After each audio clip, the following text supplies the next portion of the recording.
உங்க சர்க்கிள்ல இருக்கிற யாராவது, அவங்களுக்கு ஏதாவது ப்ராப்ளம் வரும்போது மட்டும் தான் உங்க கூட பேசுறாங்களா? அப்ப உங்களுக்கு என்ன தோணும்? "பாத்தியா நம்மள எப்படி யூஸ் பண்ணிக்கிறாங்கன்னு, ஏதாவது பிரச்சனை வந்தா மட்டும் தான் என் ஞாபகம் வருது." அப்படிதானே தோணும். ஆனா அதுக்கு பின்னாடி இருக்கிற சைக்காலஜிக்கல் ரீசன் என்ன தெரியுமா? உங்ககிட்ட இருக்கிற இந்த 3 ஸ்ட்ராங்கான பலம் தான் அவங்கள ப்ராப்ளம் வரும்போது உங்கள நினைக்க வைக்க தோணுது. அது என்ன தெரியுமா? முதல்ல உங்களுக்கு இருக்கிற கிளாரிட்டி.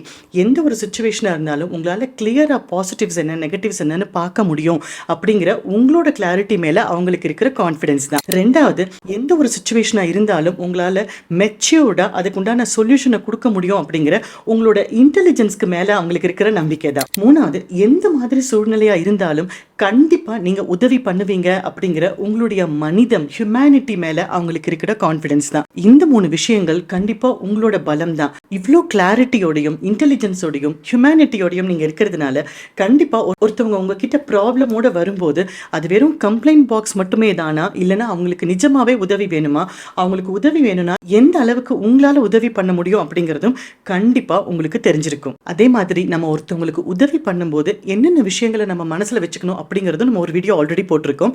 டைம் இருந்ததுன்னா அதுவும் பாருங்க. யாராவது ஒருத்தவங்க பிரச்சனை வரும்போது மட்டும் உங்களை ரீச் அவுட் பண்றாங்கன்னு வச்சுக்கோங்களேன், ஆக்சுவலா அது ஒரு ஆனருங்க. யோசிச்சு பாருங்க. All the best.